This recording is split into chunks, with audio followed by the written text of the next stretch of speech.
Good morning everyone. Good morning बोल रहा भाई, थोड़ा प्रोफेशनलिज्म रख लेते हैं क्या? तुम लोग का गुड मॉर्निंग होना शुरू हो गया अब तो सब टाइम पे था यार, हम भी सरप्राइज था। नहा धो के इम्पोर्टेंट है, और होमवर्क करके भी तो बोलो।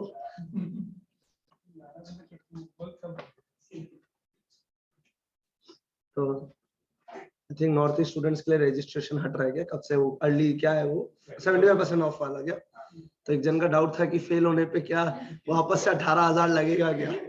तो your registration is valid for 5 years। ठीक है, 5 साल तक में तुम पास हो जाएगा। ठीक है, इतना ऑप्टिमिज्म जिंदगी में आना कहां से है?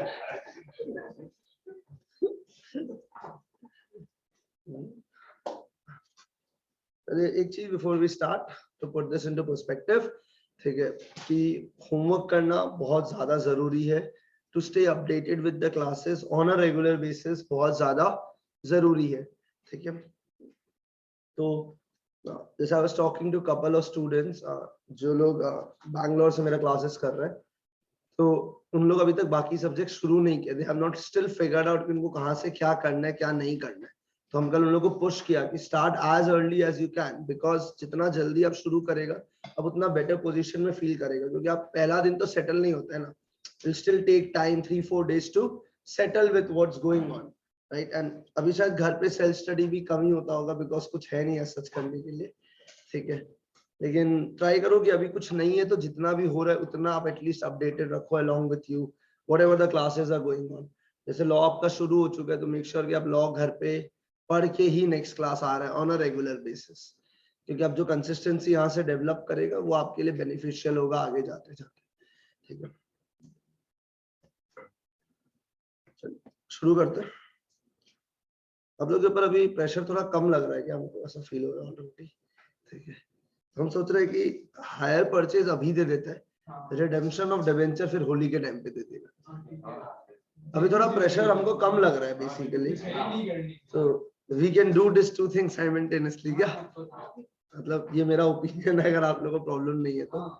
ठीक है, तो क्या होगा कि साथ में 2 चैप्टर निकल जाएगा अपना, तो हेड स्टार्ट मिल जाएगा अपने को सिलेबस के साथ, अगर आप लोग कंफर्टेबल है। नहीं तो ठीक है, चलिए बहुत बढ़िया। तो आई थिंक क्योंकि अभी तीसरा सब्जेक्ट शुरू नहीं हुआ है किसी का भी, we have that time and hire purchase थोड़ा इजी भी है, तो साथ ही में अगर 2 चैप्टर हो जाता है तो अपन ये बोल सकते हैं कि भाई स्टार्टिंग के 7-8 दिन में 2 चैप्टर निपटा लिया हम लोग। तो it's a good start. And फिर जैसे जैसे प्रेशर बढ़ेगा फिर वैसे वैसे वो होगा कि बाकी सब्जेक्ट्स पे थोड़ा कम टाइम मिलेगा नेचुरली। तो अगर अभी जल्दी जल्दी हम लोग 3-4 चैप्टर कर लेते हैं, जब तक बाकी चैप्टर थोड़ा लेता है तो अपना अकाउंट से हाँ भाई 3-4 चैप्टर हो गए, चलो ठीक है, पेपर में 20-25 मार्क्स आ गए हम लोग को। ठीक है, आई होप दिस इज क्लियर। चलिए थैंक यू। तो अपन इंश्योरेंस क्लेम से करते हैं कंटिन्यू। ठीक है, एक बार मेरे को बताइएगा, हम लोगों ने 1 किया था, 2 किया था, एक सेकंड, 1 किया, 2 किया, 3 किया। यार हम तो लोग का जेरोक्स आज भी घर पे भूल गया। कितना लोग? 1 2 3 4 5 6 7 10। ठीक, 3। हाँ, फिर क्या था? 4th आप लोग का होमवर्क था क्या? तो 4 डिस्कस कर लेते हैं। 6th आप लोग का होमवर्क था, वो डिस्कस कर लेते हैं। 7 हम लोग कर लिया, और उसके बाद तो कुछ नहीं किया मेरे से, तो वो टाइम पास वाला।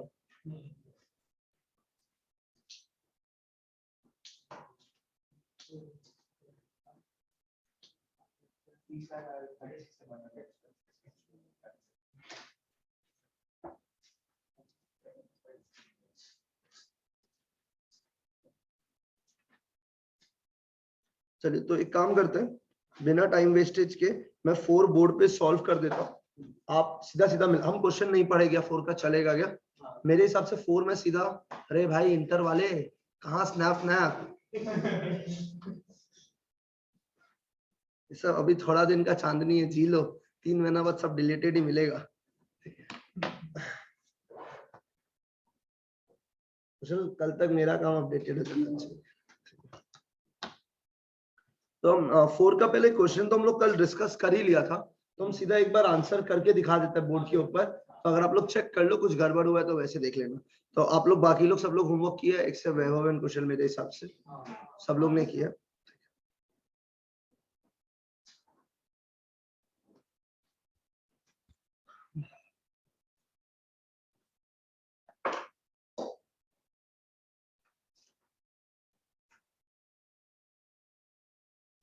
Illustration number 4। तो एकदम ना हमको शाम को रिमाइंडर डालना कि आप जेरोक्स लेके आना ना कल, फिर भूल जाएगा सुबह पहले। धैर्य तुम तो ठीक है बोला, तुमको घंटा याद नहीं रहेगा। चलिए इलस्ट्रेशन नंबर 4। तो इसमें सीधा मेमोरेंडम ट्रेडिंग अकाउंट बनाना था क्या मेरे हिसाब से? तो आप लोग हेल्प करना। मेमोरेंडम ट्रेडिंग अकाउंट, मेरे पास क्वेश्चन है तो आपके भरोसे। Memorandum trading account from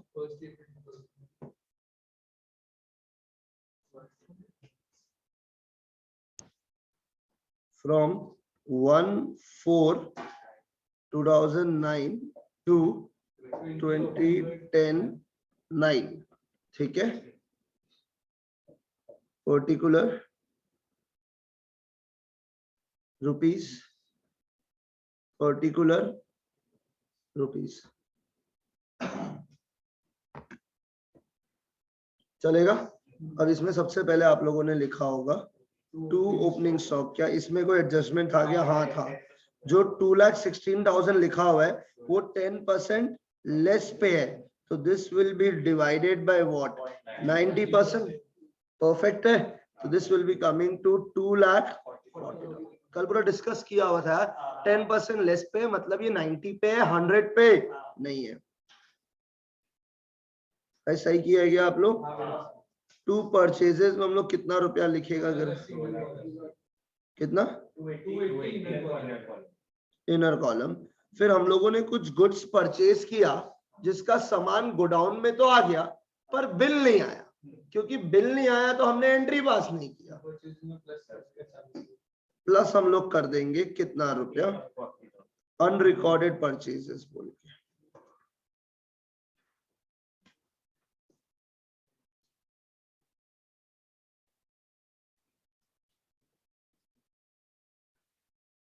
I think perfect है मेरे हिसाब से। उसके बाद हम लोग का वेजेस तो है नहीं, तो यहाँ जाके हम लोग क्या लिखेंगे? अब बाई सेल्स कितना? 6,20,000 इनर कॉलम में। फिर हम लोग लेस करेंगे गुड्स नॉट डिस्पैच, जो देखा हुआ है वही कॉपी कर रहा है। तो कितना गुड्स नॉट डिस्पैच्ड? 80,000।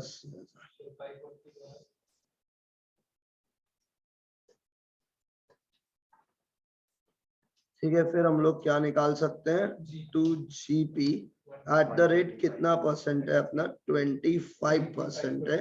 तो ये 5,40,000 पे निकलेगा, विच विल बी 1,35,000। ठीक है। इससे हमें मिल जाएगा बाई क्लोजिंग ब्रैकेट के अंदर बैलेंसिंग 1,55,000। चलिए एक आइडिया देते हैं, इंस्टेड ऑफ वेस्टिंग टाइम बाहर वाला रूम में बैठ के पहला वीडियो देख लो। इट्स 1 hour 18 minutes, तब तक तुम्हारा हो जाएगा। ये तुमको मुश्किल होगा समझने में क्योंकि शायद हम लोग का आज लास्ट क्लास है इस टॉपिक का, लॉस ऑफ स्टॉक का। तो इंस्टेड ऑफ वेस्टिंग टाइम तुम 1 hour 18 minutes का वीडियो थोड़ा स्पीड में देखेगा तो शायद सेकेंड वीडियो भी आपका स्टार्ट हो जाएगा, क्योंकि ये समझना थोड़ा मुश्किल होगा आपको।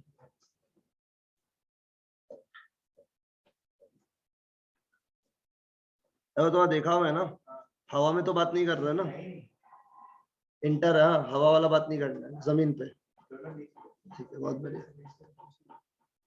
क्या यहाँ तक क्लियर है क्या? आई विल हेल्प करो। व्हाट क्या होगा मेमोरेंडम ट्रेडिंग के बाद नेक्स्ट स्टेप? ये देखो। बाकी लोग उसके लिए live classes are the option, बताइए क्या exactly.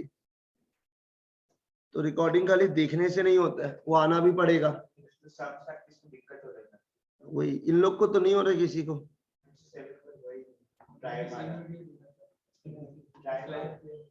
Calculation of total loss. अब हमको थोड़ा डर लग रहा है तुम लोग को हायर परचेज देना चाहिए या नहीं देना। Closing stock on the date of, तो बस खाली उसको देखना नहीं है भाई, करना है ढंग से। हाँ हाँ, closing stock on the date of fire कितना 1,55,000। इसमें से हम लोग माइनस करेंगे salvage stock, we'll subtract the salvage stock 31,000। Fire fighting expenses नहीं है इसके अंदर। अपना टोटल लॉस बन गया है 1,24,000। ठीक है, परफेक्ट। अब calculation of claim amount.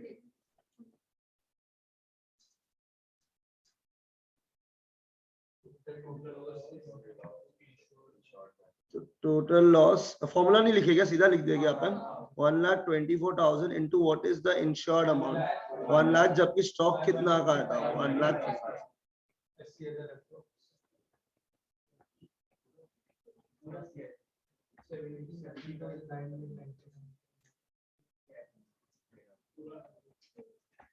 80,000 approx लिख के छोड़ देते हैं क्या? ठीक है, कोई दिक्कत नहीं।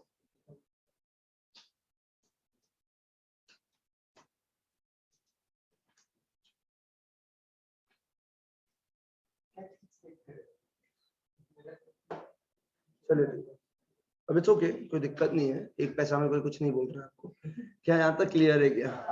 ठीक है, तो ये अपना इलस्ट्रेशन नंबर कौन सा डिस्कस हो गया? 4। अब नेक्स्ट क्या है गाइस बताइएगा, इलस्ट्रेशन नंबर कौन सा था? इसमें आपका टोटल क्लेम 37,500 आया क्या?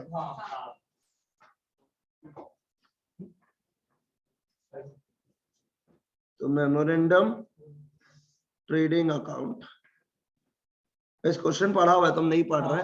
फ्रॉम कब से कब तक है वो आप लोग बताएगा प्लीज। 1 जनवरी 2011 से 25 अगस्त। फॉर्मेट वॉर्मेट नहीं बनाया क्या? 2011 पूरा प्रैक्टिस प्रॉपर करना है हाँ घर पे। Particular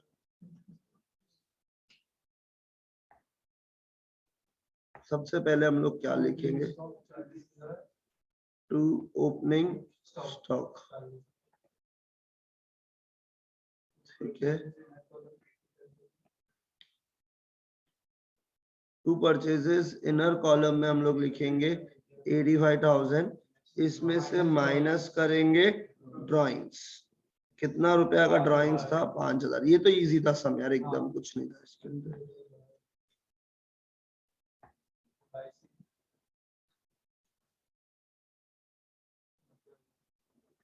bye sales 90,000। 2 GP is 1/3 है क्या? ठीक है, तो कितना आएगा?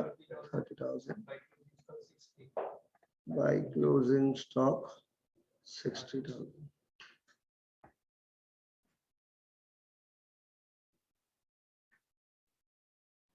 Total is 1,50,000। सब लोग राइट किया है यहाँ तक गया गाइस?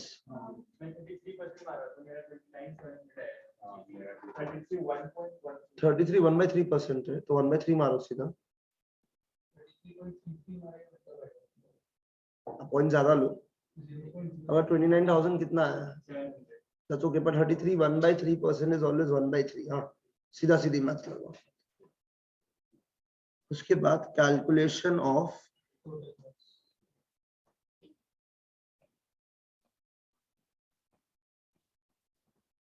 तो द क्लोजिंग स्टॉक, अगर आप लोग हमको आंसर कर सकते तो closing stock on the date of fire कितना आएगा guys? Closing stock on the date of fire is 60,000। we will subtract, what will we subtract? salvage stock। कितना है salvage stock?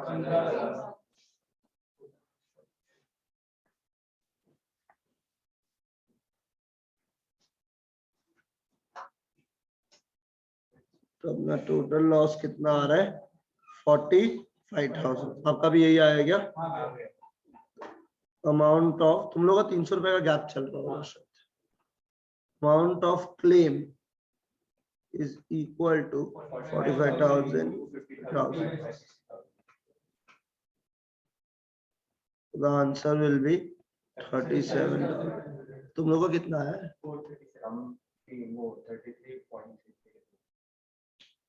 33.33 ठीक है, अप्रॉक्स लिख देना एग्जाम में, पर बेटर ये है कि आप 33 1/3% को 1/3 लेके करें। तो चलिए, तो अपना 1 2 3 4 6 7 16 17 ये सारा निपट गया है। क्या यहाँ तक सब लोग क्लियर है? अब आपको याद होगा हम लोग स्पेशल एडजस्टमेंट्स लिख रहा था, कुछ याद आया? तो स्पेशल एडजस्टमेंट्स के अंदर हम लोगों ने 2 एडजस्टमेंट्स लिखा था, एक good sale on approval basis वाला लिखा था क्या, या एक ही लिखा है अभी तक? सेल ऑन अप्रूवल ही लिखा है क्या? चलिए सेकंड लिखिएगा।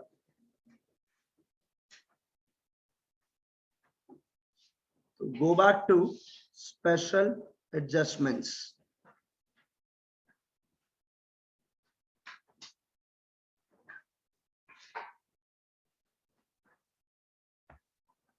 Going back to special adjustments में point number 2,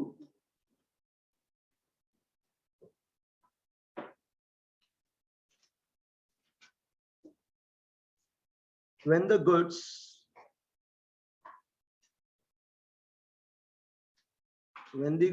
purchased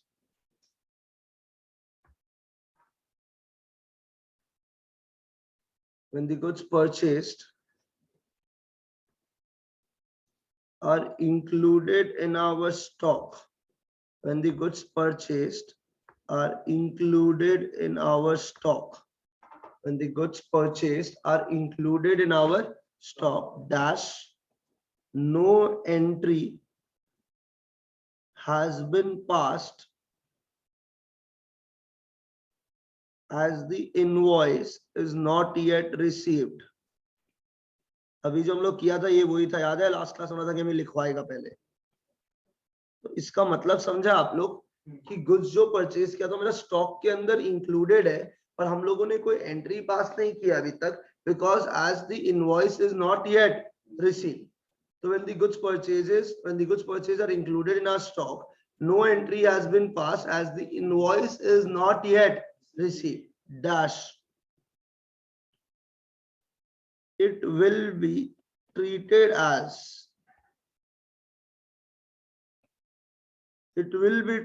as purchase। आपको ये पॉइंट याद समझ में आ गया है क्या? जब पढ़ेगा तो घर में समझ में आ जाएगा।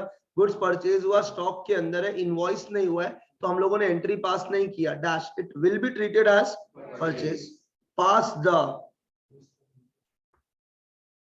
Entry dash, 2 effects. कोई बता सकता है 2 इफेक्ट्स क्या क्या होगा अगर कोई बोलना चाहेगा? अरे कहाँ डेट? परचेज से प्लस, क्रेडिटर से प्लस, माइनस क्यों होगा? लायबिलिटी बढ़ेगा। तो गुड्स उधार में खरीदा है तो एंट्री होगा purchase account debit to creditor, तो परचेजेस भी बढ़ेगा और क्रेडिटर्स भी बढ़ेगा। पर अपने को इस चैप्टर में क्रेडिटर से मतलब नहीं है गाइस। अपने को इस चैप्टर में क्यों नहीं मतलब है, अगर कोई बता सकता है तो प्लीज। एग्जैक्टली, तो हम लोग किसको हाईलाइट किया है यहाँ पे? परचेजेस से प्लस, मतलब गुड्स परचेज किया स्टॉक में है, पर अगर हमने एंट्री पास नहीं किया तो परचेजेस से प्लस होगा। Is the conclusion clear to the entire batch? A special adjustment number 3,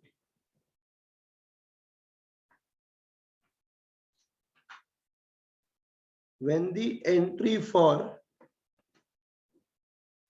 sale has been made,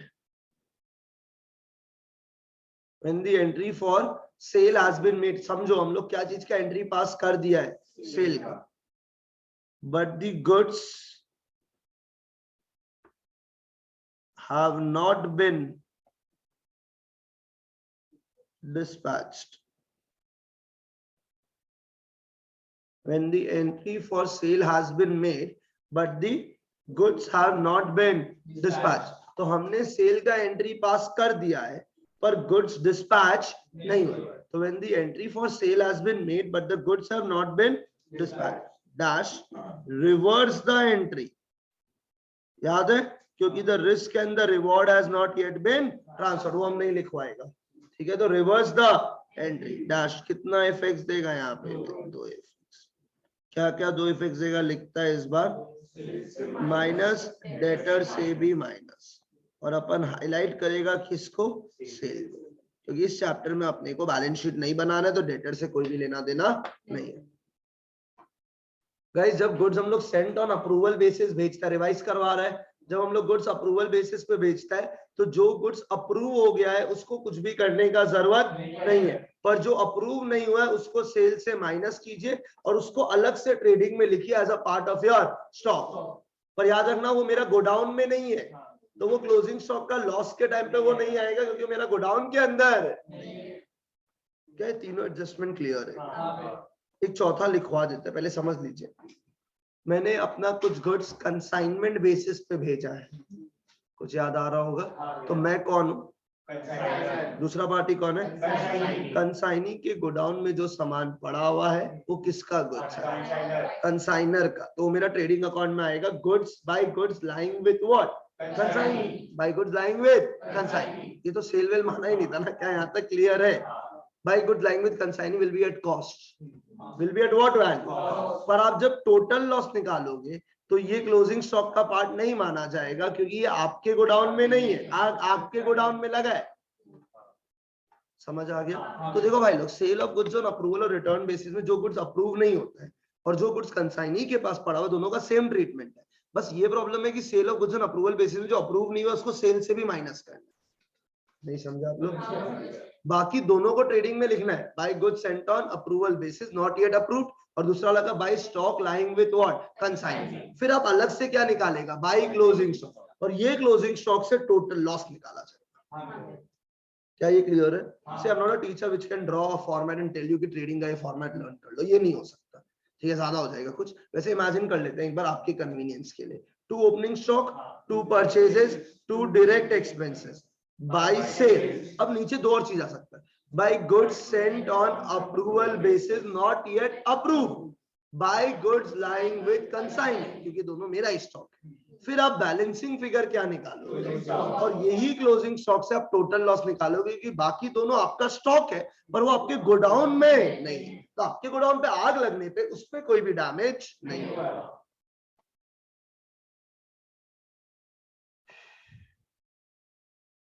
क्या लगता है, क्लियर है? तो ये एक एडजस्टमेंट और लिख लेते हैं, उसके बाद सम का वार्तालाप शुरू करेंगे आज का। क्या यहाँ तक क्लियर है? तो वी स्टार्टेड थोड़ा सा अर्ली, तो एडवांटेज क्या हुआ, होमवर्क डिस्कशन हो गया, कल का पॉइंट रिवाइज हो गया। अब आज का क्लास फ्रेश अपना 2 घंटा मिल जाएगा अपने को सम्स कवर करने में। Is this clear? ठीक है, आइए point number 4। When the goods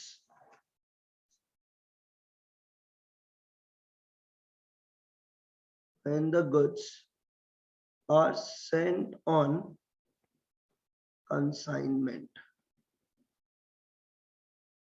when the goods are sent on consignment and lying unsold with, किसके पास पड़ा हुआ lying unsold with, consignment, it will be dash देके, it will be treated,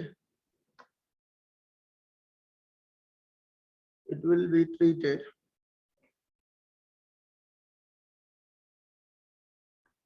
as a part of our stock. It will be treated as a part of our stock.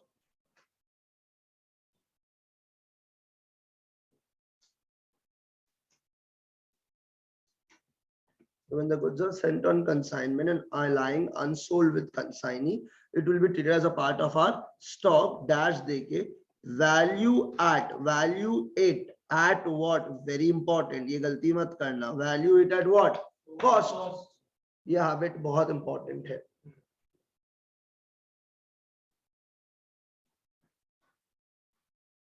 वैसे अगर पूरा satisfied है तो reply कीजिएगा सब लोग।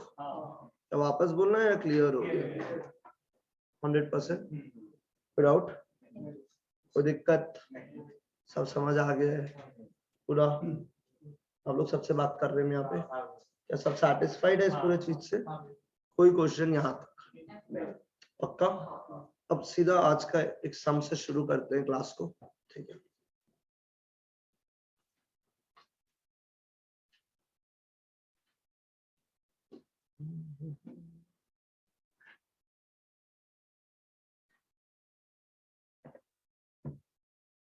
तो हम 4 पे टिक कर देते, डिस्कशन हो गया, हाँ हम वापस से नहीं कर रहे, ठीक है, हो गया ना, आप लोगों को डाउट तो नहीं है? तो 4 हो गया आपका, 5 बचा हुआ है, 6 हो गया अपना, 7 हो गया। अब एक सम देखते हैं जो करके थोड़ा मजा तो आए। एक सम नंबर 10 कर लेते हैं, मैं सोच रहा हूँ, देखिएगा 10 आप एक बार। सब रेडी है क्या? अब 10 वो सम है जो मैं डिस्कशन कर रहा हूँ पर करवाऊंगा आपसे, ठीक है ना? तो एक सम और आप करने के पोजीशन पे हो, सम नंबर 10। तो पहले क्वेश्चन पढ़ लेते हैं, फिर आपको 5-7 मिनट दे देगा, फटाफट से सम कर लीजिएगा, आपको कॉन्फिडेंस आएगा। पहले खुद से मत पढ़ो क्वेश्चन, मेरे साथ पढ़ो क्वेश्चन, ताकि आपका हैबिट रहे। चलिए आइए। अ फायर ऑकर्ड, आप लोग सब रेडी है? A fire occurred in the premises of messrs Kailash and को ऑन 30th September 2030। तो फायर कब, आग कब लगा है भाई लोग? तो अपना कैलाश का बस्ती में आग लगा है 30 सितंबर 2013। From the following particulars relating to 1st April 2013 to 30th September 2013। तो मतलब अपने को मतलब कब से कब तक है?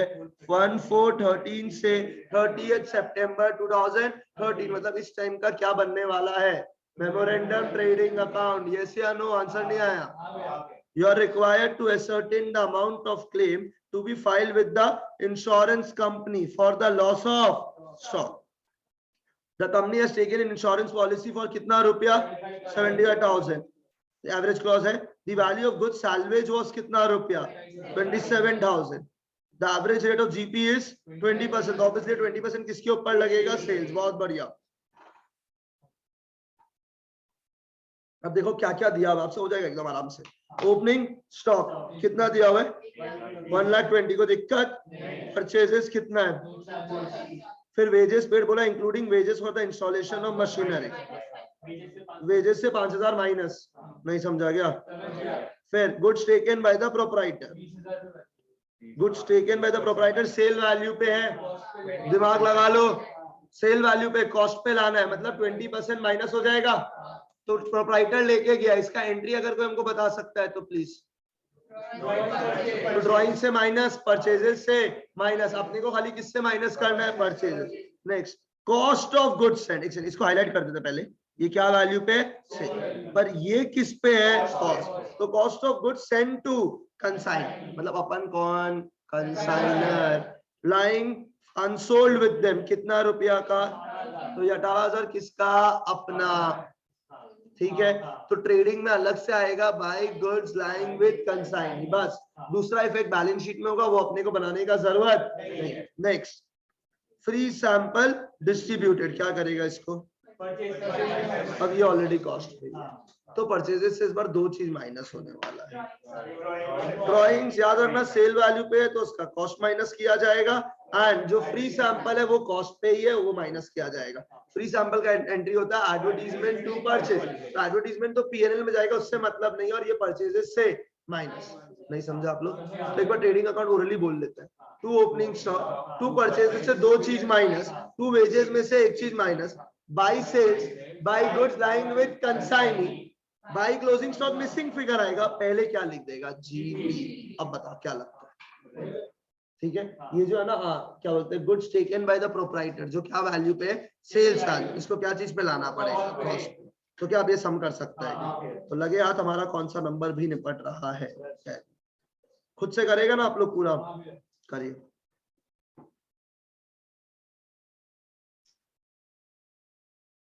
ये देखो, ये एग्जाम में आया हुआ सम है 8 मार्क्स के लिए। समझ आ रहा है हम क्या बोल रहे हैं?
जीपी क्या बोला हुआ है, कहाँ बोला हुआ है? खाली 20% बोला है। 20%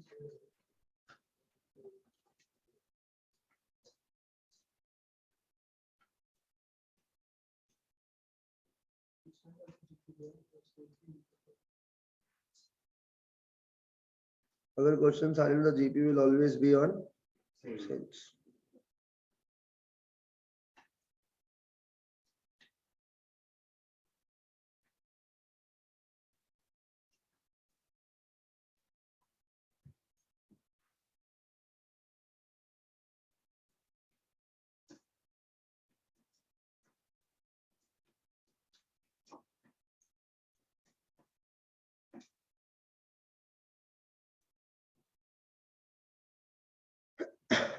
GPA कैलकुलेशन से वो भी ऐड होगा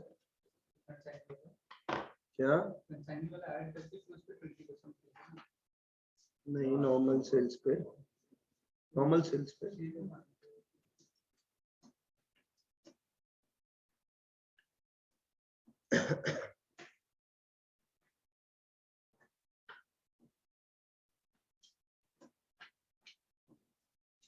कितना है जीपी आप लोग को?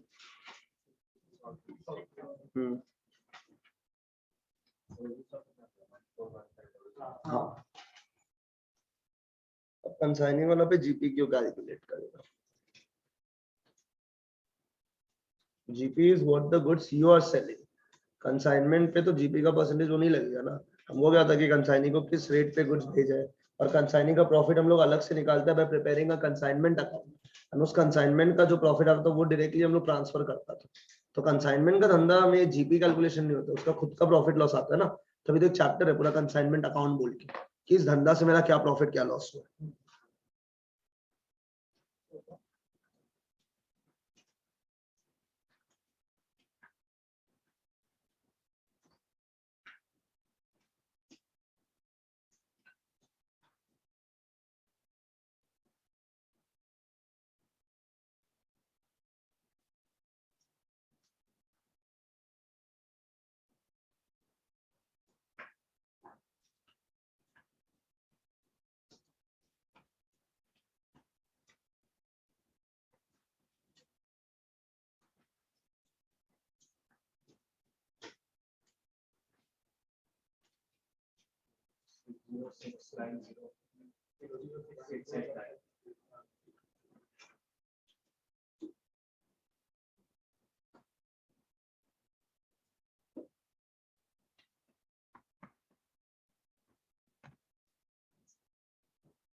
आपका हो जाना चाहिए था अभी तक तो।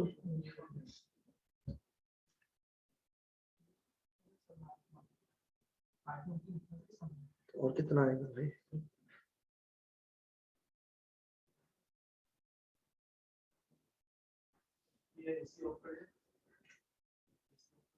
वो बंदी है, देखो पीछे घूम के।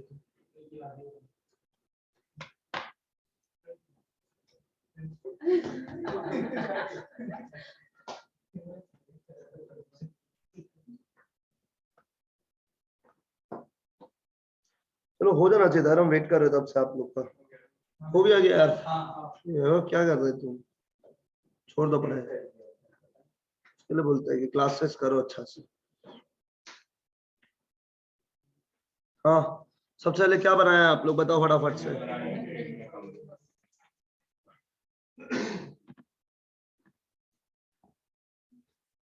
Memorandum trading account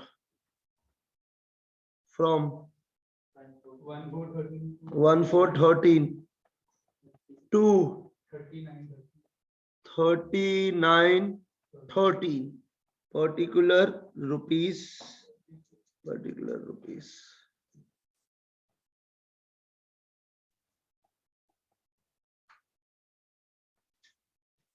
PAN number है 2 व्हाट गाइस, आंसर आप लोग करेगा। ओपनिंग स्टॉक कितना रुपया, 1,20,000, ठीक है क्या। 2 हम लोग क्या लिखेंगे यहाँ पे, परचेजेस 2,40,000, इसमें से हम लोग माइनस करेंगे ड्रॉइंग्स। याद रखना ड्रॉइंग सेल वैल्यू पे था, तो 25 में से जीपी हटा के माइनस होगा कितना रुपया, 20,000 माइनस फ्री सैंपल, ये तो कॉस्ट पे ही है, कितना रुपया, सॉरी 2,500। तो इससे अपने को मिल गया परचेजेस कितना रुपया, 2,17,500। फिर नेक्स्ट आइटम था 2 वेजेस कितना, 75,000, फिर माइनस होगा इंस्टॉलेशन चार्जेस, ठीक है क्या, कितना रुपया इंस्टॉलेशन चार्जेस, तो ये बाहर में कितना चला गया 70। बाई यहाँ पे क्या लिखेंगे, जल्दी जल्दी बताना है अपने को, बाई सेल्स कितना 3,10,000, कोई दिक्कत है क्या। फिर बाई कंसाइनी स्टॉक, ये कॉस्ट पे ही है ना ऑलरेडी, 18,000। अब जो बचा वो हमें क्या दे देगा, बाई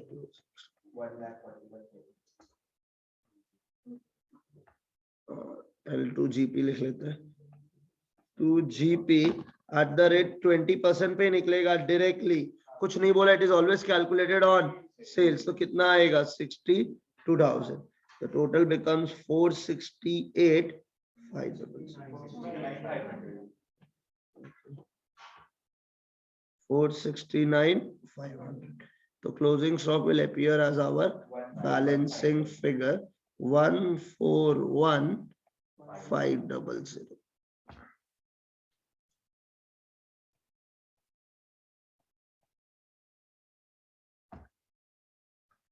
चलेगा गाइस। अब हम लोग क्या कैलकुलेट करेंगे हमको बताना please.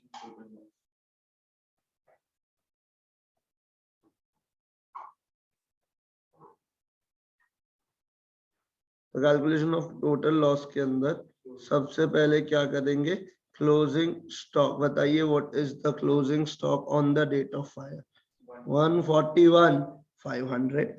We will subtract the salvage stock, क्या कुछ स्टॉक बचा पाया है हमने, 27,000। तो अपना कितना बच गया, अगर आप आंसर कर सके, 1,14,500। नहीं है क्या आप लोग क्लियर, जल्दी से बता दो। अब क्या कैलकुलेट करेंगे, अमाउंट ऑफ क्लेम, तो 1,14,500 इनटू कितना का इंश्योरेंस है, 75,000 will be divided by 1,41,500, 606 89 और 90 में रोना मत बस। आप लोगों का किसी का 60689 आया हो, ठीक है, वो भी राइट है, इट्स ओके, ठीक है। क्या कोई दिक्कत है बोलो सम के साथ जल्दी से प्लीज, फटाफट से। आप लोगों को समझ में आया है सबको, 100% क्लियर। चलिए नेक्स्ट सम में चलते हैं फटाफट से। पहले थोड़ा गुड न्यूज टाइप दे देते हैं, लिखिएगा ना प्लीज होमवर्क।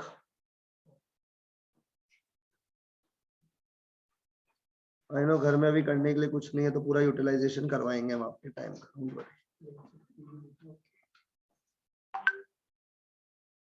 क्या कॉपी के ऊपर लिख लेना, आज का क्लास ऐसे शुरू हुआ था, लेक्चर नंबर 3।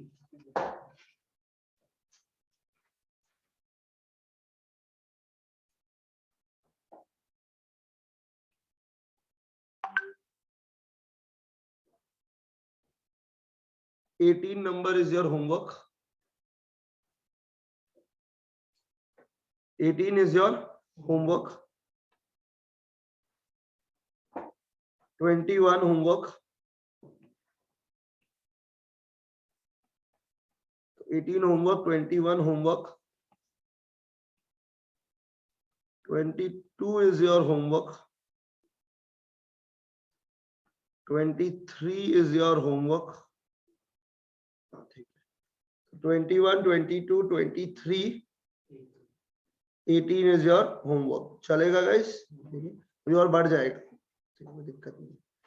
क्या यहाँ तक क्लियर है क्या? तो 18, 21, 22, 23 4 हो चुके हैं। होमवर्क और बढ़ेगा अभी क्लास खत्म होते होते, ठीक है।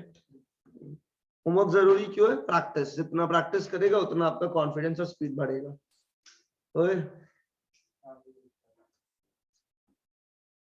लास्ट में ग्रुप पे डाल देना, ठीक है।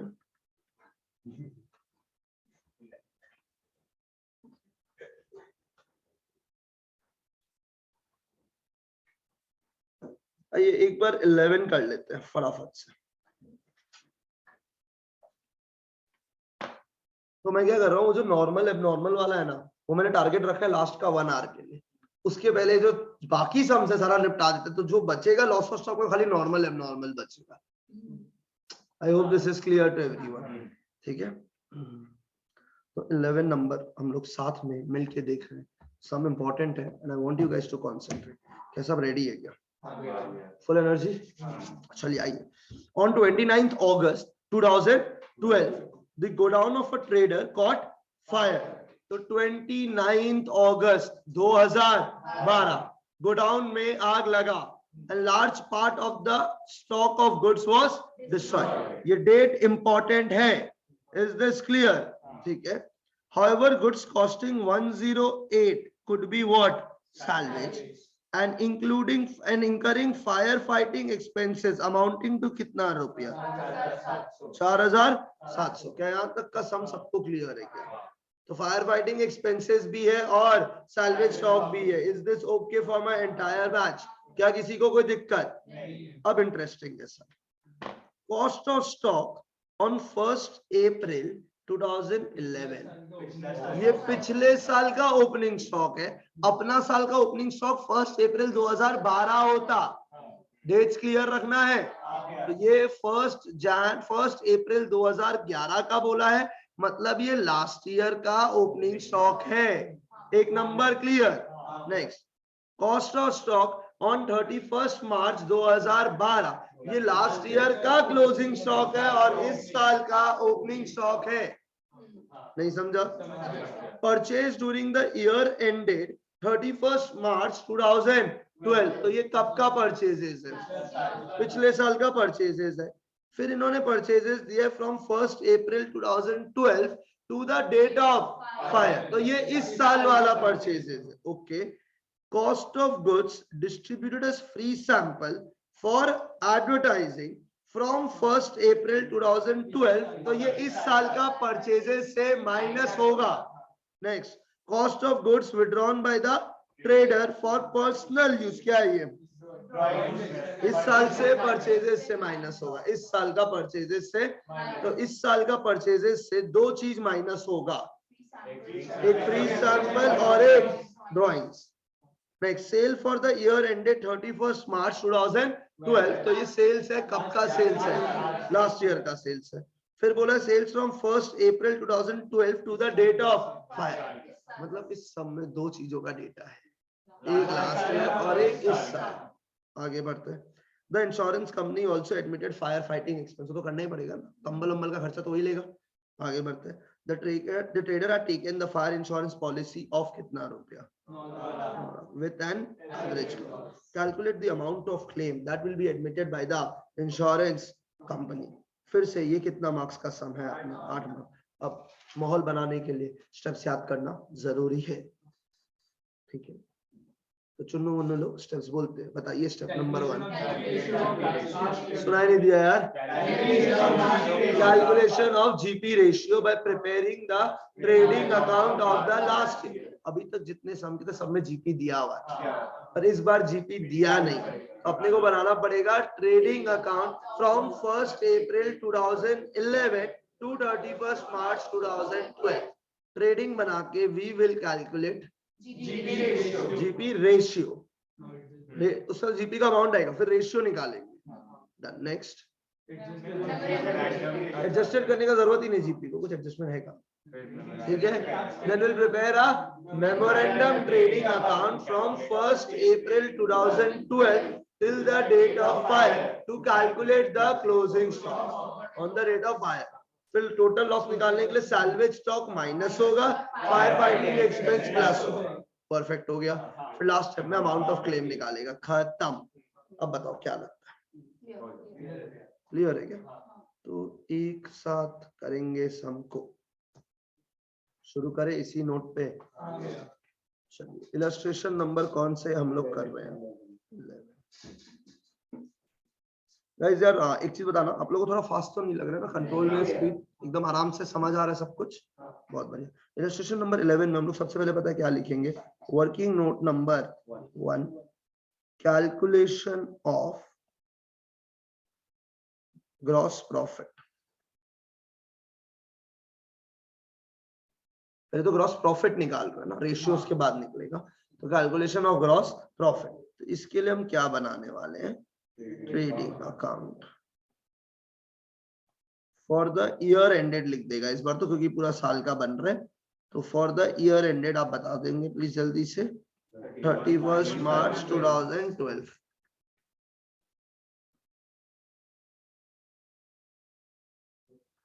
ठीक है गाइस, हमें साथ साथ में जाना है।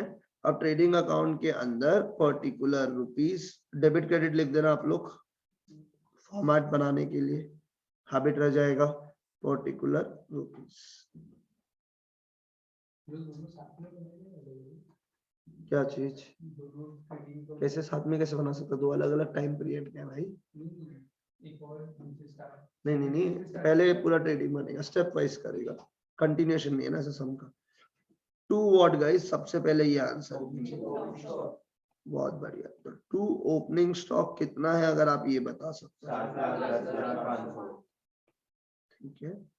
अब एक बात, तो लास्ट ईयर का परचेजेस में कोई झमेला था या सब इस साल वाला? तो 2 परचेजेस डायरेक्टली कॉपी हो जाएगा। 56,79,600 यही है क्या? फिर बाई सेल्स कितना है अगर आप लोग ये हमको बता सकता है तो? 80 लाख। ट्राई करो मेरे साथ साथ जाने का ताकि रिप्लाई आए। बाई, उसके बाद क्या लिख देंगे? Closing stock. तो लास्ट ईयर का क्लोजिंग स्टॉक तो दिया हुआ ही है, बताओ कितना दिया हुआ है? 7,90,100। अब इससे हम लोग क्या कैलकुलेट कर लेंगे? Cross profit. याद रखिएगा, ये जो आएगा this will be like a balancing figure. और ऊपर में लिखा हुआ भी है कैलकुलेशन ऑफ ग्रॉस प्रॉफिट। और कितना आएगा बताइएगा?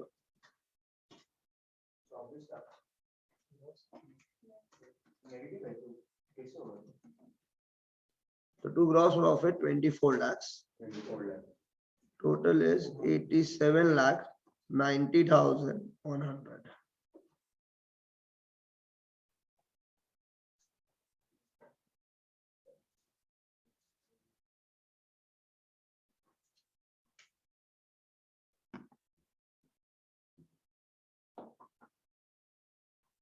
पहले एक बात बताओ, क्या यहाँ तक सब सैटिस्फाइड है क्या? कोई हड़बड़ी का जरूरत नहीं है?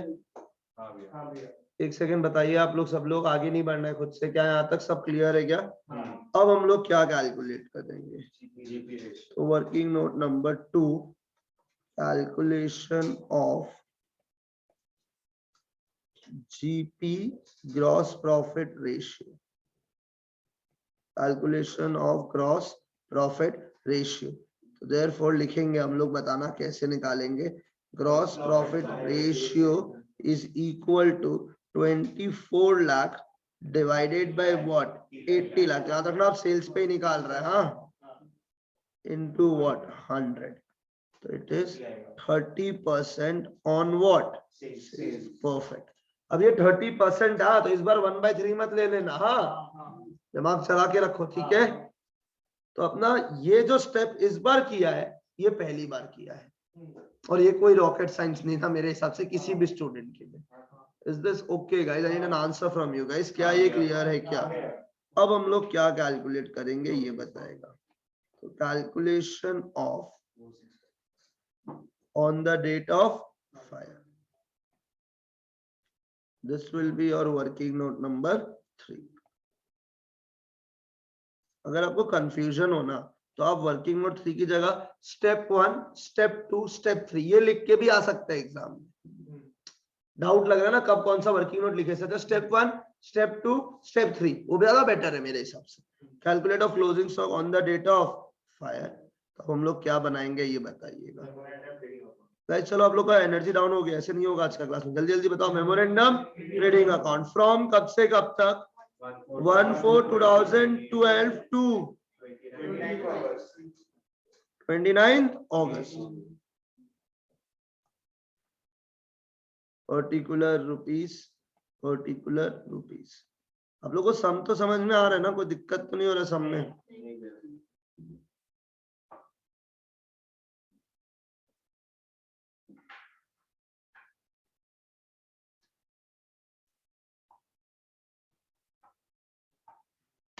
और एक चीज और याद रखना, हम कुछ बोलेगा, ये मेरा सब्जेक्ट के लिए तो एकदम कंपल्सन चीज है, एकदम कंपल्सरी थिंग है, और हमको लगता है इससे बेस्ट इंडिकेटर कुछ नहीं होता है। याद रखना आपका एग्जाम नवंबर में है, और उसके पहले इंटर एक बार और होता है मई, ठीक है, और अपना सिलेबस हो गया होगा तब तक। तो जिस दिन उनका एग्जाम है आप उस दिन ये मानिएगा आपका भी एग्जाम है, ताकि उनका जो पेपर आए 5 बजे के बाद वो हम लोग नेक्स्ट दिन सुबह पहले टेस्ट के मोड में सॉल्व करें, जस्ट टू फील कि भाई क्या है। मतलब उससे बेस्ट इंडिकेटर नहीं होता, हम कितना भी टेस्ट ले ले, कुछ भी ले ले, डजंट मैटर, क्योंकि उनका मई अटेम्प्ट का पेपर में अगर आपको स्कोर आ रहा है तो फिर आपको नवंबर में भी आएगा। I hope you are able to. और इससे हमें एक इंट्रोस्पेक्शन मिलेगा कि क्या कोई और चैप्टर में ऐसा कुछ और ऐड ऑन करना है या नहीं करना, depending on what happens in the May attempt.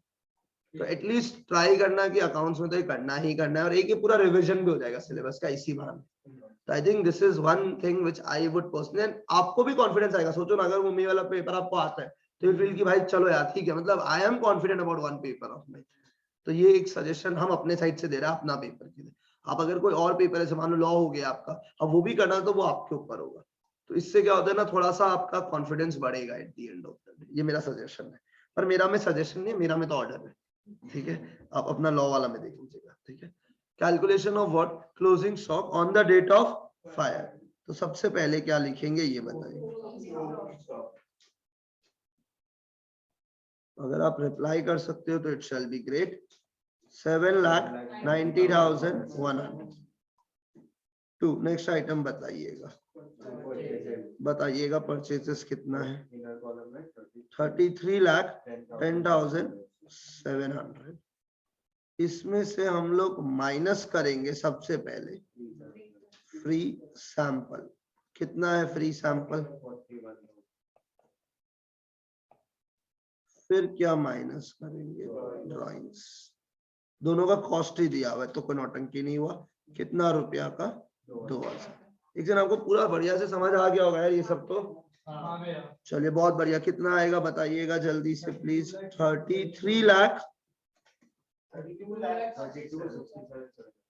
32,67,000। Next हम लोग यहाँ पे क्या निकालेंगे अगर आप आंसर कर सकते हो तो? Bye sales. बताइएगा सेल्स कितना है जल्दी से।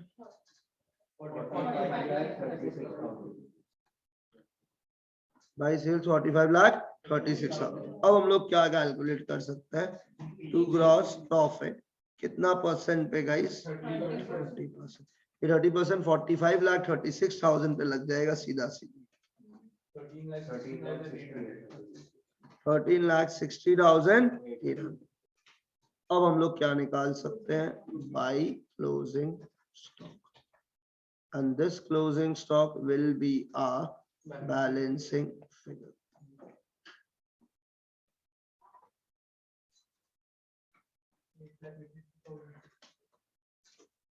$8,82,600. The total is 54,18,000. यहाँ पे भी total is 54,18,600.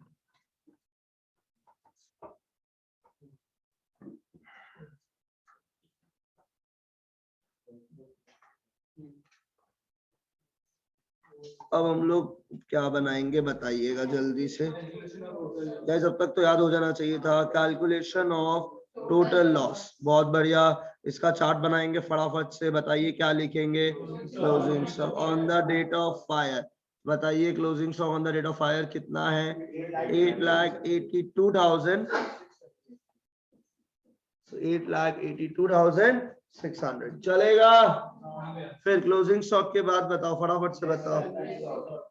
Minus salvage stock. बताइए व्हाट इज द 1,08,000।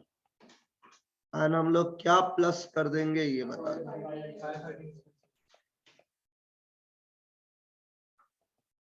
प्लस हम लोग कर रहे हैं फायर फाइटिंग एक्सपेंसेस। तो कितना है अपना fire fighting expenses?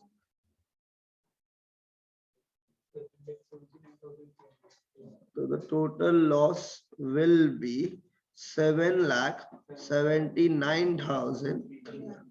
Perfect.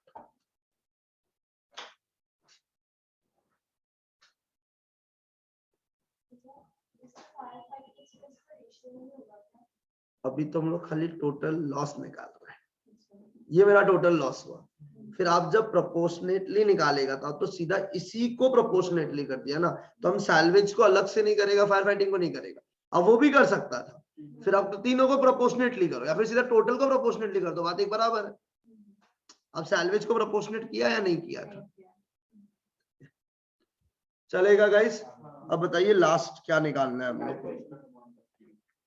Amount of claim is equal to, आप देखो ना, आप इस पूरा को कर रहे हैं।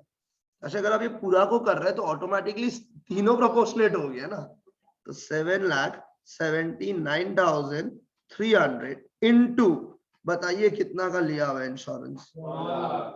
तो into 9 lakh divided bye 882,600। Okay ज्यादा है क्या ऑलरेडी अपने पास? एवरेज क्लॉज लगाने थोड़ी बोला है इन लोग। देखो एक बार, गलत है क्या इसका प्रिंटिंग मिस्टेक?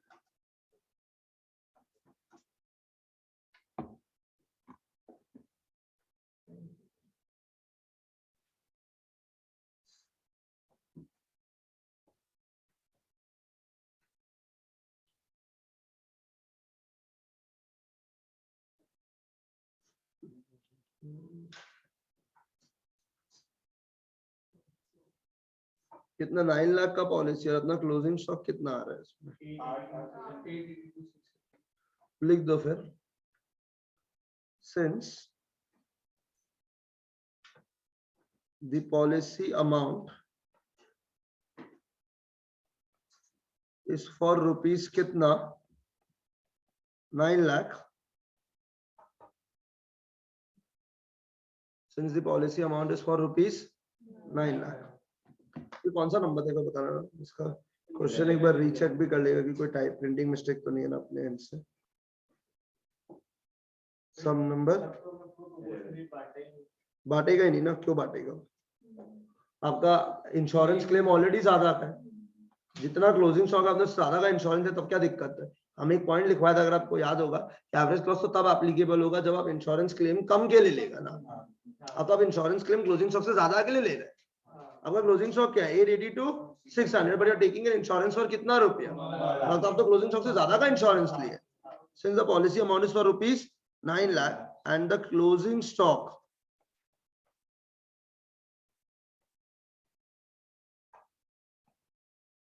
इज रुपीज कितना? 882,600 dash the policy amount is higher than closing stock.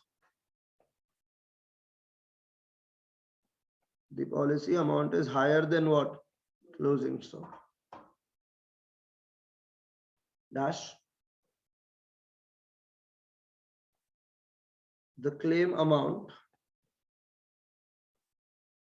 will be, आप बता दीजिए कितना होगा?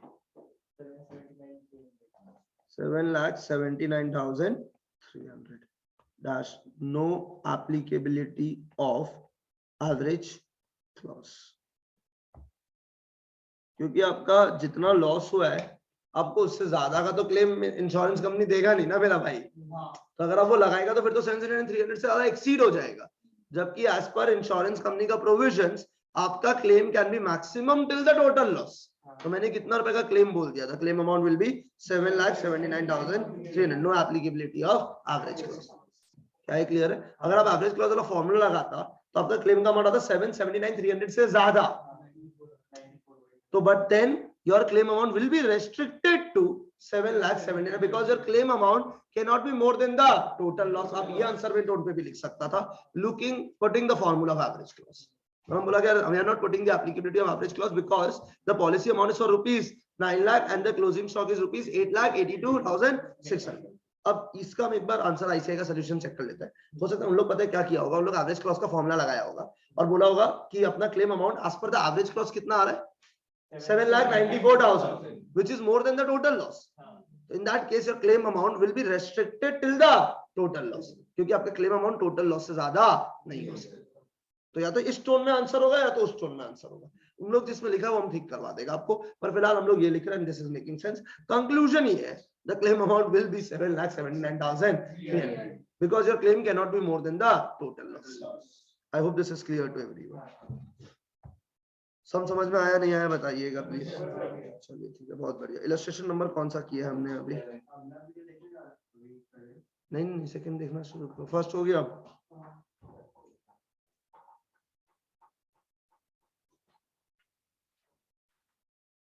तो 10 डन, 11 डन मेरे हिसाब से। यस या नो में आंसर करिएगा जल्दी से, ठीक है।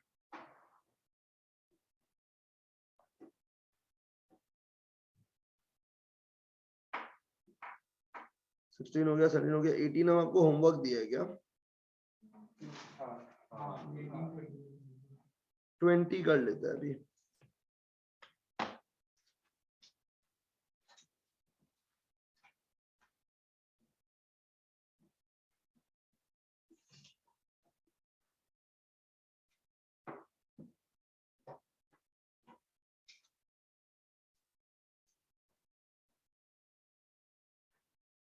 तो 20 इज द लास्ट इस कैटेगरी का सम। उसके बाद जो आएगा वो आएगा नॉर्मल, एबनॉर्मल लॉस और टोटल। एक बार ये पढ़ना मत, क्योंकि हम इसमें पूरा आंसर आपसे बुलवाएगा एकदम ढंग से। क्योंकि ये 20 अगर आप लोग बोल पाएगा तो हमको कॉन्फिडेंस आएगा, और हो सकता है फिर हम बोले खुद से अभी करो बैठ के, तब जाके फिर हम लोग नॉर्मल एबनॉर्मल लॉस वाला आइटम में चला जाएगा, जिसका कंसेप्ट आपको हम पहला क्लास सिखाया था। तो उसी पे आज हम लोग फिर ध्यान देगा बचा हुआ टाइम पे। I hope this is clear to everyone. एक बार ठीक है, तो अपना मोटा मोटी जो सम्स बचेगा उसी का बचेगा। तो अपना नॉर्मल एबनॉर्मल लॉस का अगर आज 2-3 सम हो गया तो जो बचा हुआ 2-3 सम फिर आपको होमवर्क में चला देगा ना, अपना टॉपिक ऑलमोस्ट क्लोज हो जाएगा। क्या यहाँ तक क्लियर है क्या सबके लिए? तो 21, 22, 23 आपका होमवर्क है ऑलरेडी। 18 आपका होमवर्क है already. I hope this is clear, ठीक है। 16, 17 अपना हो चुका है ऑलरेडी, काफी कवर हो गया। तो आइए 20 करते हैं अब साथ में। तो कल का क्लास में जब होमवर्क के लिए हम लोग क्या करेगा, टू सेव आवर टाइम, आप लोग जो भी लोग होमवर्क करेगा हम एक जन का पीडीएफ मंगा के चेक कर लेगा। वो पीडीएफ हम यहाँ पे बोर्ड पे दिखा देगा और हम लोग बाकी लोग उससे मिला लेगा। बेस्ट है, क्योंकि there is no point I writing and investing half an hour for that. जब क्योंकि आप लोग घर से करेंगे, आपसे अगर नहीं हुआ तब तो हम करके दिखाएंगे, उसमें कोई दिक्कत नहीं। पर जो हो गया वही हम लिख रहे हैं बार बार, तो कोई सेंस नहीं बनता सुबह पहले आधा घंटा वेस्ट करना। Is this clear? तो उसका हम पीडीएफ यहाँ पे दिखा देगा, आप लोगों को मिला देगा। अगर किसी का मैच नहीं होता तो हम सॉल्व करके दिखा देगा। आई होप दिस इज क्लियर, ठीक है। पर वैसे जैसे हम जो 20 नंबर कर रहे हैं ना, 21, 22, 23 पूरा सेम है एज इट इज। और वो देना जरूरी है क्योंकि वो प्रैक्टिस, जैसे ये आरटीपी में आया हुआ। आरटीपी तो आप लोग समझते हैं ना शायद, नवंबर 2020 मई 2021 में। ये आरटीपी नवंबर 2021 लास्ट अटेम्प्ट का आरटीपी में है ये। समझ आ रहे हैं हम क्या बोल रहे हैं? तो जितना लेटेस्ट तक दिसंबर 21 तक आईसीआई का जितना भी क्वेश्चन था सब इसमें डाला हुआ है। और समझ गए हम? आईसीआई का all question is included in this till the December 21 तक का एग्जाम तक का। Is this clear? फिर हम आपको बोला था कि once my chapter is done, एक बार आईसीआई मॉड्यूल खोल लेना, आप देख लेना उसका सारा प्रैक्टिकल प्रॉब्लम बैक साइड में जो होता है प्लस जो इलस्ट्रेशन है वो सारा कवर्ड है या नहीं, वो एक बार आप चेक कर लेना। आई होप दिस इज क्लियर। ठीक है, हम भी कर लेगा अपना जॉब के लिए। आइए सम नंबर 20। अगर आप लोग इस बार सब लोग एक साथ रिप्लाई कर पाएगा ना, इट शैल बी ग्रेट। तो can we start guys? on 2/6/2007 पूरा एनर्जी रखना है, ये पूरा रिप्लाई आना चाहिए। on 2/6/2007 the stock of Mr. Black was destroyed by fire. However, the following particulars are furnished from the records saved. Stock at cost on 1/4/2006 ये क्या stock है? पिछले साल का opening stock. Stock at 90% of the cost on 31/3/2007 मतलब ये 10% less पे है, तो आपको इसको डिवाइडेड बाय 90% करना है। तो इससे हमको लास्ट ईयर का क्लोजिंग स्टॉक मिलेगा और इस साल का opening stock. Purchase for the year ended 31/3/17 ये कब का डेटा है? लास्ट ईयर का परचेजेस। फिर sales for the year ended 31/3/17 ये चारों डेटा लास्ट ईयर का है और लास्ट ईयर का क्लोजिंग स्टॉक इस साल का क्या होता है? Opening stock. फिर इन लोग इस साल का परचेजेस बता दिया है, सेल्स। ठीक है, ये तो बहुत ही सिंपल लग रहा है। अब नीचे वाला देखते हैं क्या हम आप लोग को जो पढ़ाया आप लोग बोल पाएगा। सेल अप टू 2/6/2007 कब का? रिप्लाई नहीं आया है? इस साल वाला सेल्स का include 75,000 being the goods not dispatched to the customer. The sale invoice price is ₹75,000. बताओ क्या करेंगे? सेल से माइनस, डेटर से माइनस, पर डेटर तो करना ही नहीं है अपने को, तो सेल से क्या करना है? माइनस। कितना रुपया माइनस करना है? 75,000 बस। अब जैसे ही सेल से माइनस किया तो आपका क्लोजिंग स्टॉक जब बैलेंसिंग फिगर आएगा तो वो अपने आप उसमें मिला हुआ आएगा।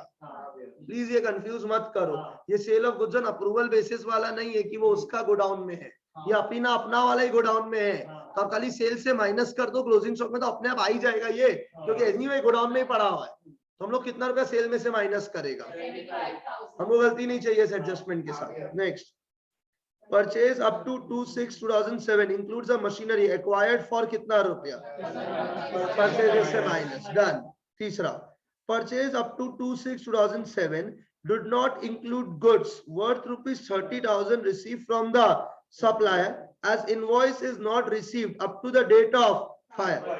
This purchase में plus creditor में plus स्टॉक में कुछ नहीं करना है क्योंकि ऑलरेडी अपना गोडाउन में है, तो अपना क्लोजिंग स्टॉक का बैलेंसिंग फिगर में आ जाएगा। Next, value of stock salvage from the fire कितना? salvage stock, ठीक है, and this has been handed over to the insurance company. The insurance policy is for कितना रुपया? 20,000 and it is subject to what? Average cost. सबसे पहले क्या बनाएगा?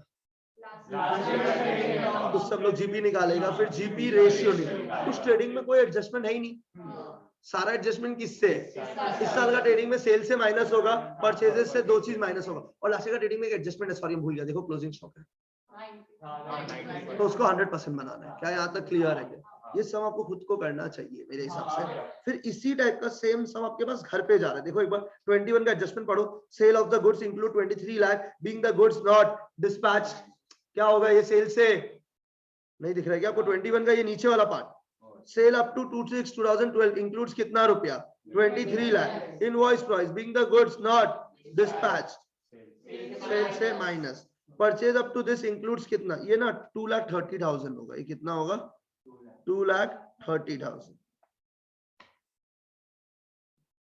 तो 2,30,000 है, कॉमा गलत है शायद। नहीं, ये कितना होगा? 2,30,000 being the goods not dispatched। तो ये सेल से क्या करेगा अगर आप बता सकते हैं? आंसर नहीं आएगा इस।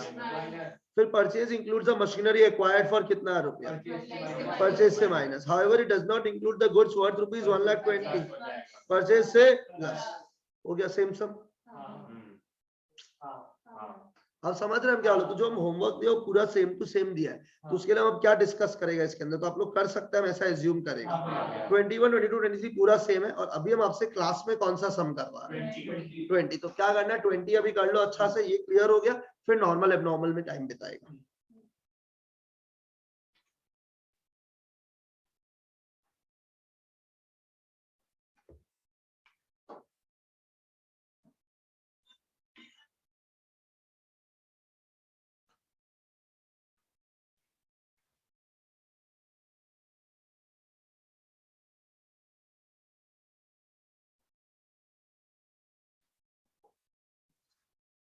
जैसे लास्ट टाइम जब प्लेइंग अपार्ट बनेगा उसमें हम लोग के इसको 100% पे लेगा तो इसका क्या 90% 100%, हाँ, it has to be 100% cost।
हम्म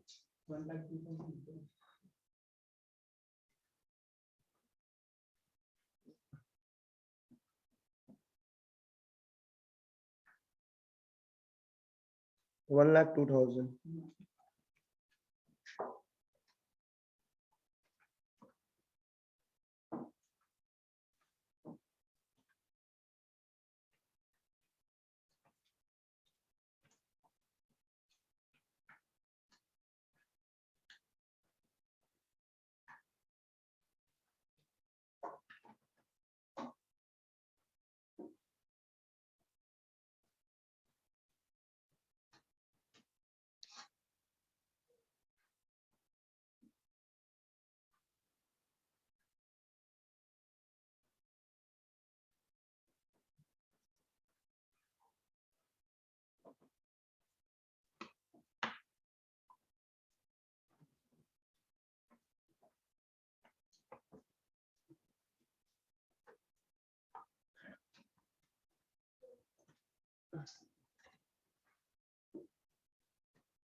हम डिस्कस कर लेंगे मेरे हिसाब से। कौन सा नंबर सम है अपना?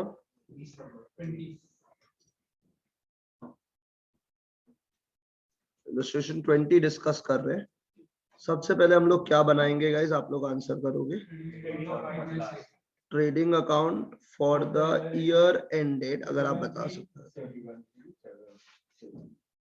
31,3,7 पर्टिकुलर रुपीस।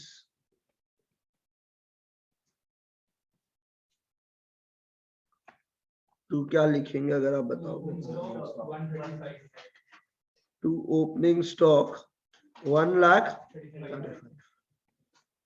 ठीक है, इसके बाद नेक्स्ट आइटम है टू परचेज। इसमें तो कोई एडजस्टमेंट था ही नहीं, 6,45,000। इसके बाद बाई सेल्स 9 लाख। अब दिक्कत है इसका क्लोजिंग स्टॉक के, हाँ वो 90% पे था, हमें क्या चीज पे लेके जाना पड़ेगा गैस? फिर आप लोग रिप्लाई नहीं किया, क्या चीज पे लेके जाना पड़ेगा? 100%। कितना दिया हुआ है? 1,62,000 डिवाइडेड बाय 90%, कितना आ गया? 1,80,000। अब जो आएगा उससे हमें क्या मिल जाएगा? To gross profit. Is this okay for everyone? अब हम लोग क्या कैलकुलेट कर सकते हैं अगर आप लोग ये बताइए? तो will calculate gross profit ratio 3 lakh by 9 lakh into 100, वो तो 1/3 वाला हो गया basically. 33.33% on what sales. Done. Guys कोई कंफ्यूजन है या क्लियर है यहाँ तक? आप लोग किया है यहाँ तक राइट? अब हम लोग क्या बनाएगा ये बताइए प्लीज। आप लोग को प्रॉब्लम नहीं ना, ये जो खुद से हम करवाते हैं थोड़ा ताकि प्रैक्टिस बने यार क्लास के अंदर ही। क्लियर है ना? ठीक है। मेमोरेंडम ट्रेडिंग अकाउंट फ्रॉम कब से कब तक इंपॉर्टेंट है?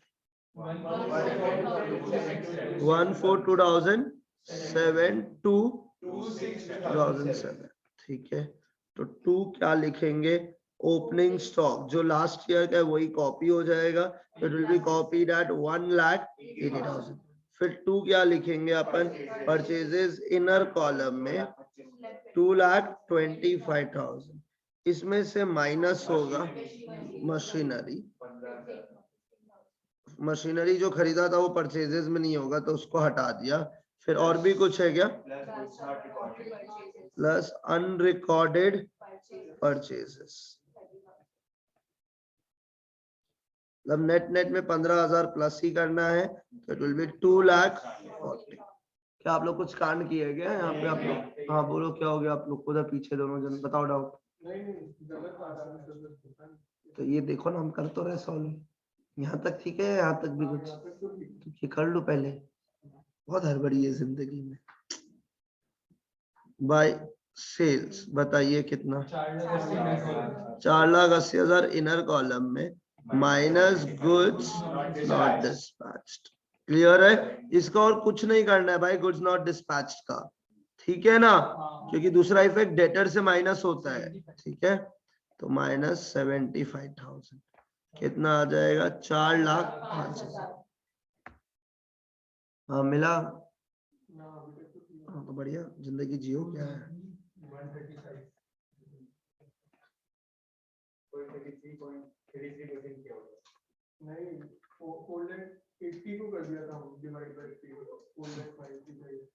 होता है सब।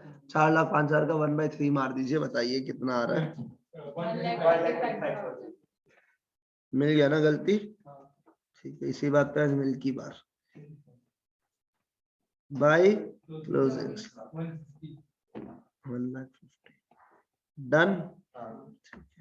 तो टोटल कितना आएगा? टोटल 5,55,555। चलेगा गाइस? अब हम लोग क्या निकालेगा? Total loss. तो हम लोग का क्लोजिंग स्टॉक कितना है ये बताइएगा?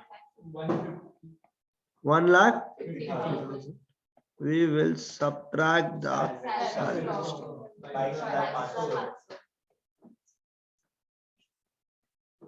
22,500। क्या फायर फाइटिंग है क्या इस बार? बहुत ही बढ़िया, भगवान भला करे। तो 1,50,000 में से 22,500 हटाएगा, बताओ कितना आएगा?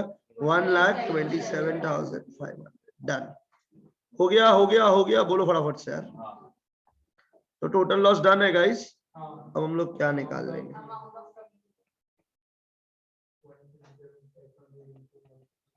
1,27,000 into 1,20,000 by 1,50,000। इस बार कोई दिक्कत नहीं है। कितना रुपया आ जाएगा? 1,00,000।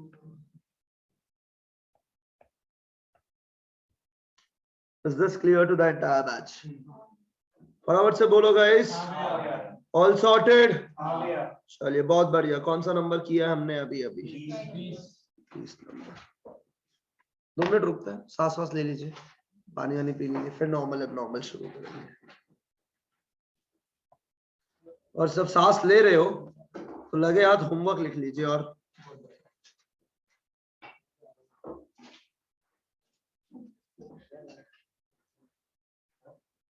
एक बात बताना ना, मेरा लेक्चर 2 का होमवर्क क्या क्या था? हम एक बार क्लियर कर देते हैं, इजी। और इसका डिस्कशन अपना हो चुका है। फिर लेक्चर नंबर 3 का होमवर्क 18, 21, 22, 3। अब लिखिएगा प्लीज। 41,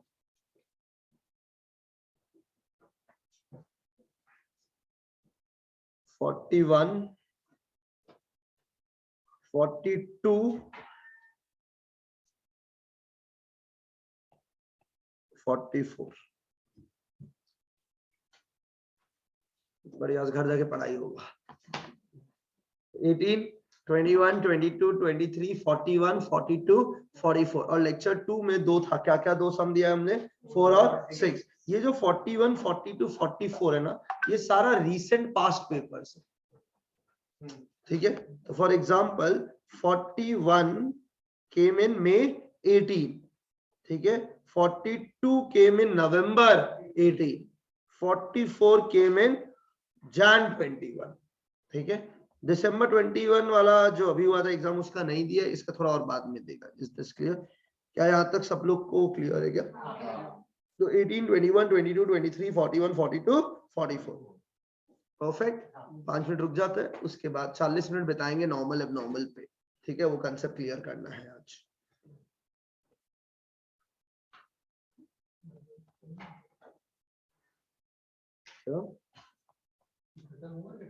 नहीं नहीं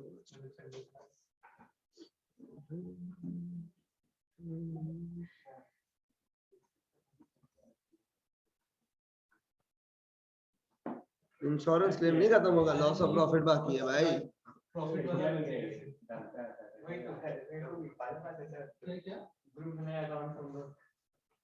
अकाउंट सोमो का ग्रुप बनाया अलग से। गजब बिल है। आज देख रहे कितना से तो बच्चा लोग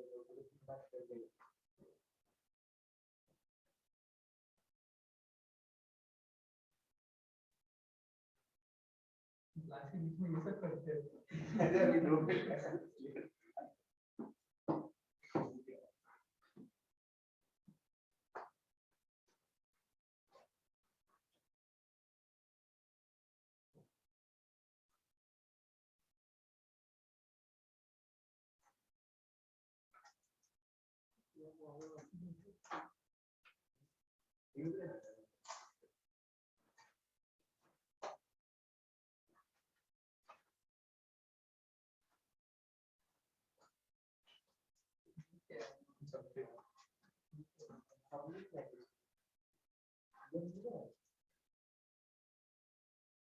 ग्रुप की यूज करते हैं।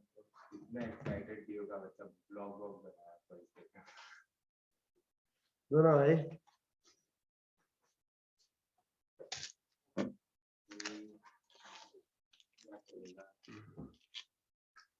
लास्ट वाला मैच लोग खाता था भाई, बाप रे बाप, उनका प्लेट प्लेट सब यहाँ रखा हुआ था।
सब लोगों को पूरा समझ में तो आ गया ना लॉस ऑफ स्टॉक क्या? क्लियर है क्या एकदम?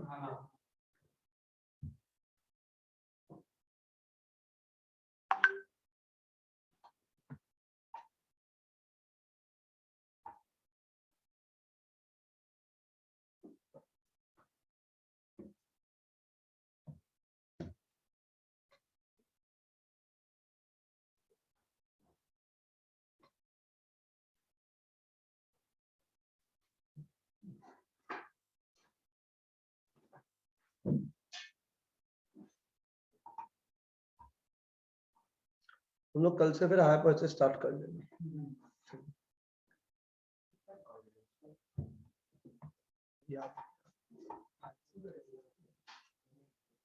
एक दिन में कपड़े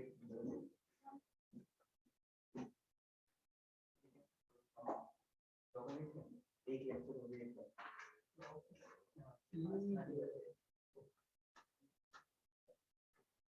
नहीं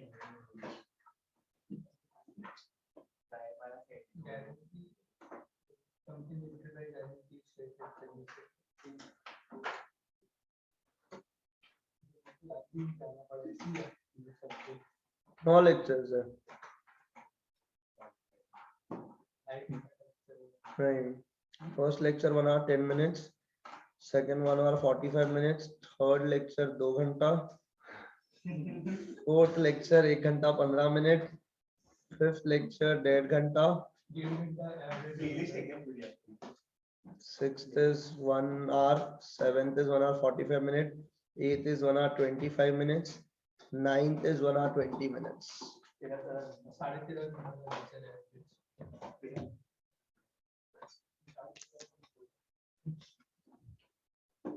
आई थिंक पैरेलली दोनों खत्म हो जाएगा शायद में से, क्योंकि लॉस ऑफ प्रॉफिट थोड़ा बड़ा है तो टाइम लगता है उसमें। लॉस ऑफ प्रॉफिट का सम्स, नंबर ऑफ सम्स कम है, लॉस ऑफ स्टॉक में नंबर ऑफ सम्स काफी ज्यादा है। चलिए आई थिंक शुरू कर सकते हैं कि हम लोग ये कंसेप्ट पूरा क्लियर हो सके। हम कुछ बोलेगा, ठीक है, अभी तक जो कर रहा था वो ठीक था, समझ आ गया, अच्छा लगा, ठीक है। अब थोड़ा सा यहाँ पे अगर आप ध्यान नहीं दिया तो आपको प्रॉब्लम होगा, मतलब टॉपिक सीरियस वाला है, उसके लिए हम पहले आपको एक ब्रेक दे दिया कि ठीक है 5 मिनट रुक जाओ। अब नेक्स्ट 40 मिनट्स एकदम शांतिपूर्वक पूरा समझना जो पढ़ा। अगर आप मेरा बात समझ जाएगा तो आप एग्जाम में गलत नहीं करेगा सब, ठीक है। तो सम नंबर 13 से हम शुरू करेंगे, तो 13 सबसे इजीएस्ट है इस कैटेगरी का सम, ठीक है। और नॉर्मली हमेशा एक चीज अलग है, जो पहले बार में आप जो समझेगा ना, और अगर वो सबसे बेस्ट समझ आ गया तो सारा सम हो जाएगा, तो पहले वाला पे पूरा ध्यान देना है, ठीक है। आइए, can we start? From the following information ascertain the value of stock on 31st March 17। Question देख रहे तुम, इस बार इन लोग ये नहीं बोल रहा है कि हमको क्लेम बताओ,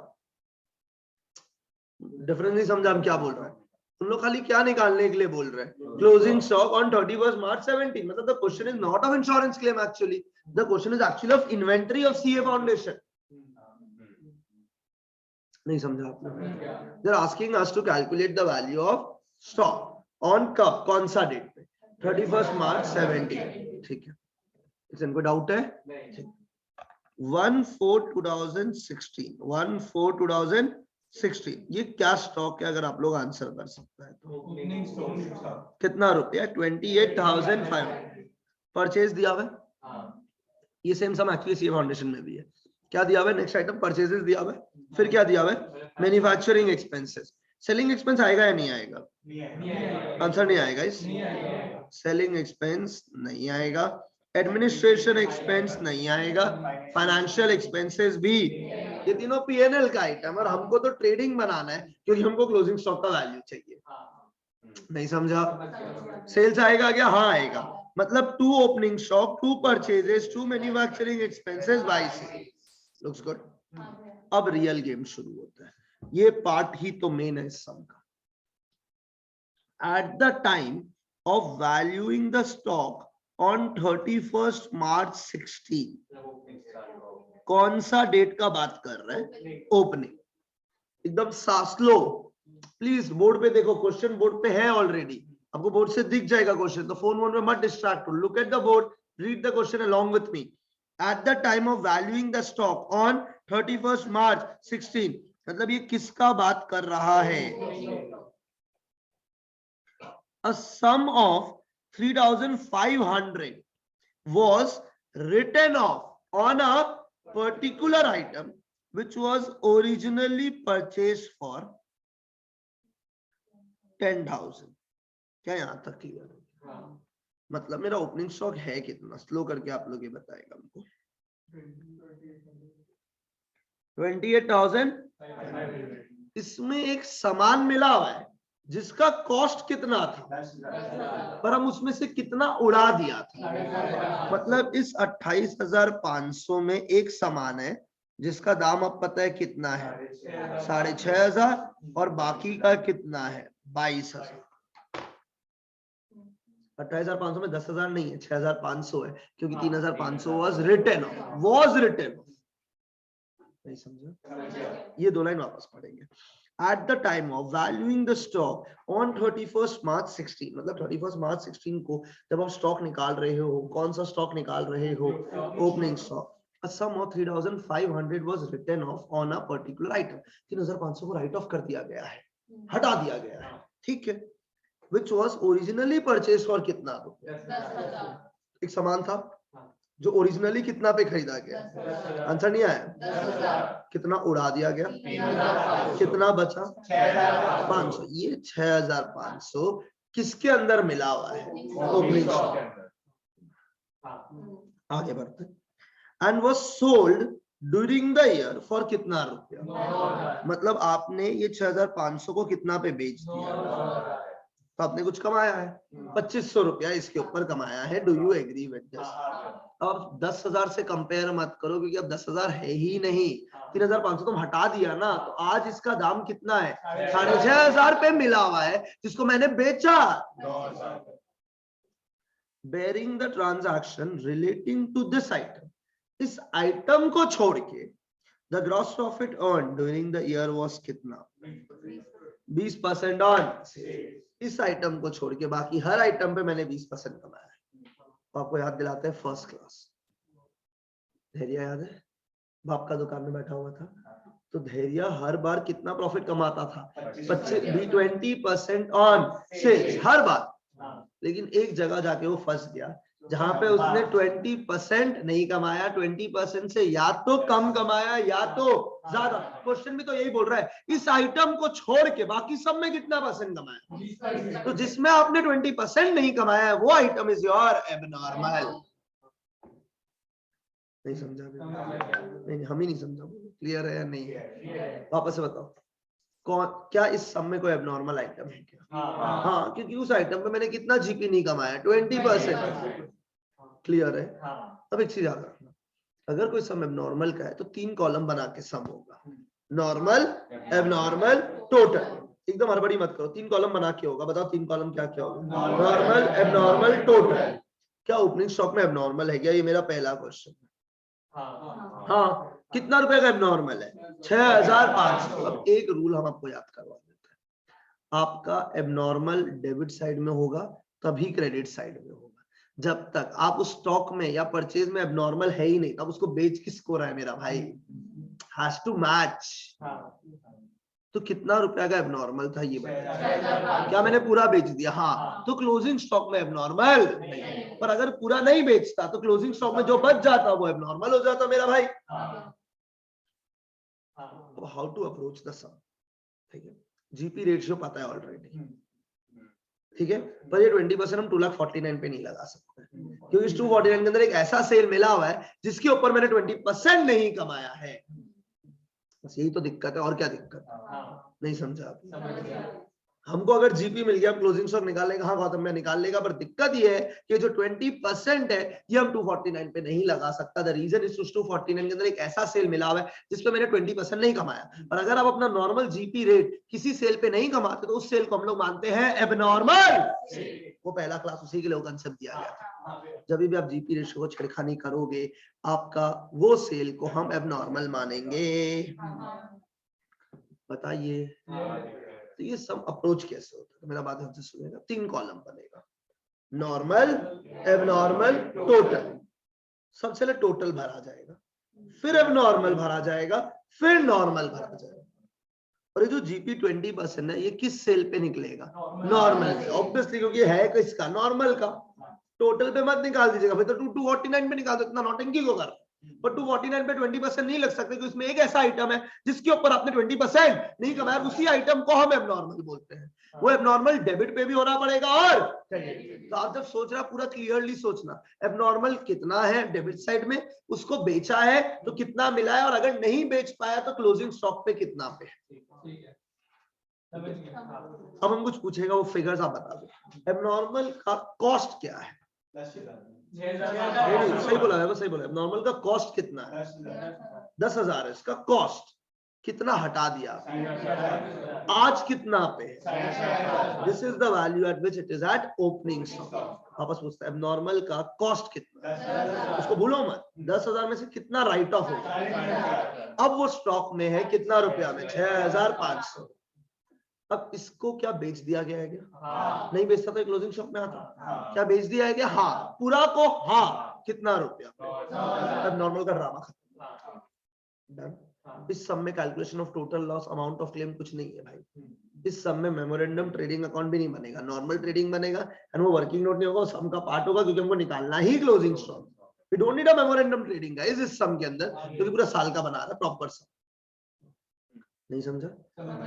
ये सेम सम अपना उसमें क्या बोलते हैं सीए फाउंडेशन, पूरा सेम नंबर के साथ है, एग्जैक्ट सेम नंबर के साथ है। आपको याद नहीं होगा, दैट्स ओके, पर ये सेम सम है exactly. I hope this is clear to everyone. ठीक है, सबसे इंपॉर्टेंट डिस्कशन जो मेरे को आपको समझाना है, the abnormal item has to be present on the debit side as well as on the credit side. उसके बिना सम नहीं हो सकता। क्लियर है? तो एक बार साथ में करें सम।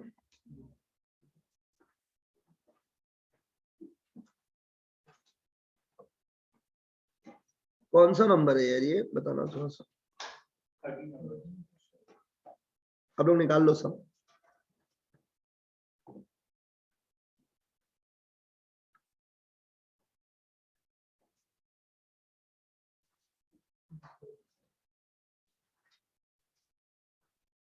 निकाल लिया गया सब लोग? ठीक है।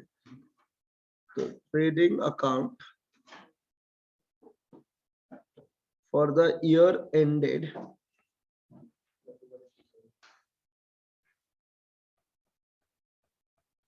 31/3/17,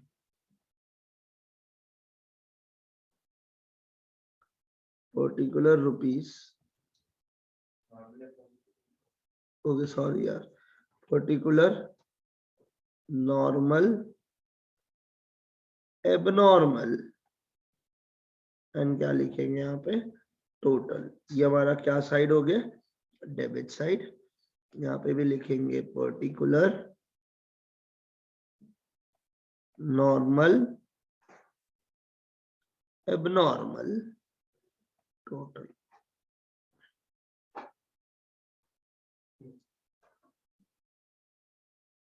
फॉर्मेट क्लियर है क्या गाइस सबको?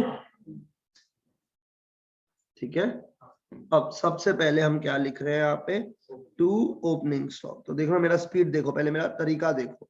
अब हम नॉर्मल एबनॉर्मल में माथा नहीं मारेगा, हम सीधा टोटल भरेगा। तो बताओ टू ओपनिंग स्टॉक का टोटल कितना है? हम टोटल भर रहे हैं, अभी माथा पच्ची कौन करेगा? टू व्हाट गाइस ये बताइए। फिर आंसर नहीं आया है। परचेज बताओ कितना रुपया का परचेज है? 1,52,500। टू मैन्युफैक्चरिंग एक्सपेंसेस,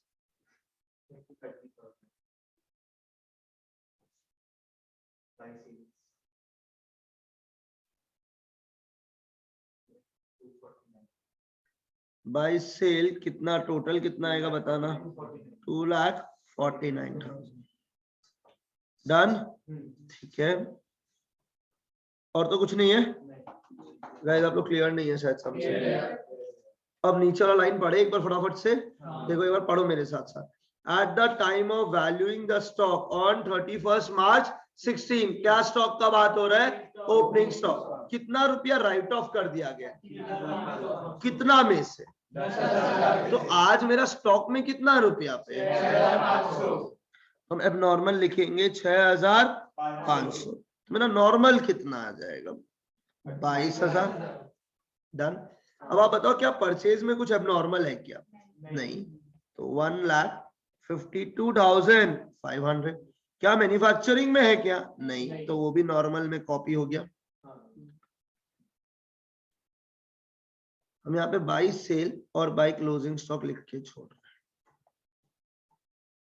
अब आप मेरा बात ढंग से सुनेगा ताकि हम लोग पूरा क्लियर हो जाए। ये जो एबनॉर्मल है 6500, इसका क्या हुआ? क्या ये बिक गया या नहीं बिक गया? कितना पे बिक गया? तो मेरा एबनॉर्मल सेल कितना बन गया? 9000 और मेरा नॉर्मल कितना बन गया? 40।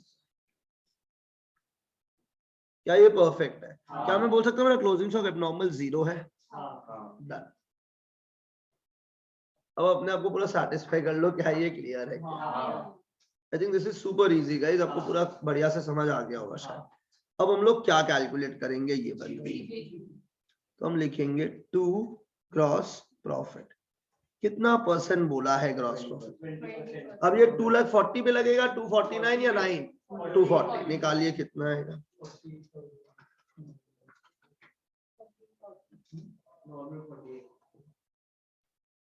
क्या हो गया तुम्हारा जिंदगी में? अब एक बात बताओ, एबनॉर्मल का कॉस्ट कितना था? 6500। बेचा कितना पे? 9000।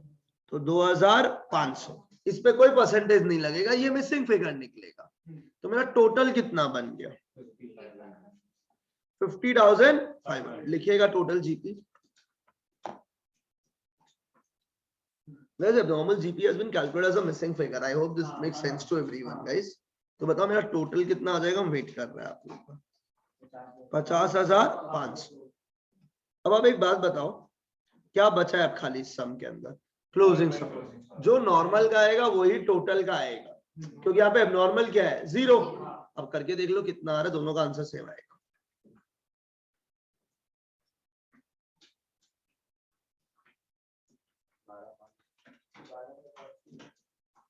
दोनों सेम ही आएगा। आने तो क्या दिक्कत क्या? 12,500 से टोटल भी सेम आएगा, नॉर्मल भी सेम आएगा, ये कॉमन सेंस है। अरे यार ठीक है, नहीं है ठीक? डन। तो इतना ही तो सम था ना? अरे हो गया ना? तो नीचे जाके लिख दो देयरफॉर, इसका मार्क्स देगा ना ये आपको।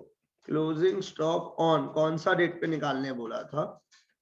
31 मार्च 2017 इज इक्वल टू ₹12,500। डन। इसका फुल मार्क्स, 4 मार्क का सम था ये।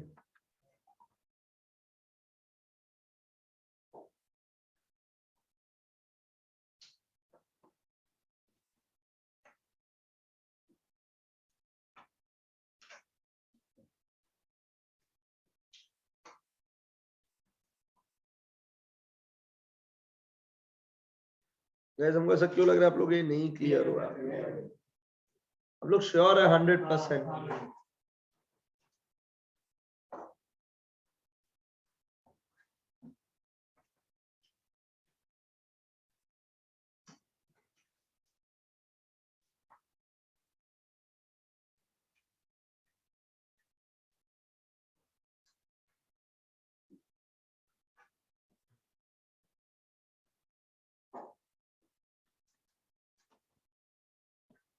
अगर क्लियर है तो बोलो, फिर ही आगे बढ़ने का सोचेगा। तो 100% क्या?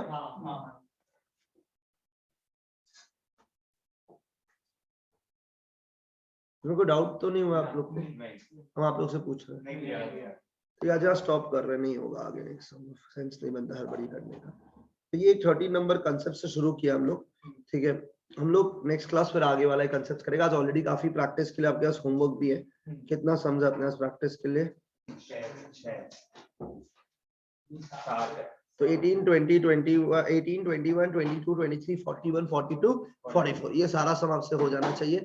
अपना 13 नंबर भी हो गया है, तो कल अपना लॉस ऑफ स्टॉक निपट के लॉस ऑफ प्रॉफिट का पूरा कंसेप्ट हो जाएगा। आई होप दिस इज क्लियर, ठीक है। चलिए यहाँ पे रुक रहे हैं फिर, आज कोई सेंस नहीं बनता 10 मिनट हड़बड़ी करके। Thank you so much.